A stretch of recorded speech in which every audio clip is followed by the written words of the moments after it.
Tota la història va començar arrel de posar-nos a disposició de les autoritats sanitàries, tant espanyoles com catalanes, donat la pandèmia i la necessitat de poder incrementar la capacitat de realització de testos de Covid. Després de donar aquesta informació, la Generalitat fa qüestió d'una setmana i poc es va tornar a posar en contacte amb nosaltres i a partir d'aquí vam decidir que l'objectiu seria el de realitzar unes 70.000 mostres en unes 3 setmanes. El missatge important és que no estem sols, som més centres al Parc Científic de Barcelona. El Parc Científic de Barcelona també ens ofereix gran ajuda posant a disposició els seus espais i després de tot això i d'aquest anàlisi i disseny inicial és molt important destacar la força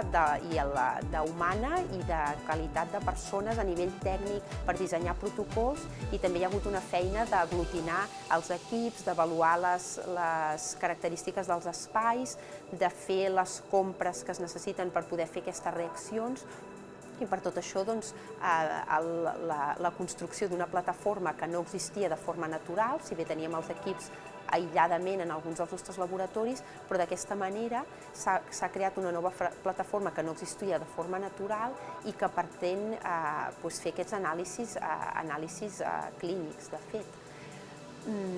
Cal comentar també que hi ha 2 parts en el procés de la detecció del virus. La primera part del protocol és l'extracció del material genètic, de l'RNA, del virus, de l'RNA víric. Això es durà a terme duent totes les mesures de bioseguretat necessàries. Les mostres es reben amb el virus inactivat i a partir d'aquí, després de fer l'extracció, es passa a fer la tècnica de PCR, per la qual hem ajuntat a tots els equips i els nostres esforços també a nivell de disseny de protocols i de processos.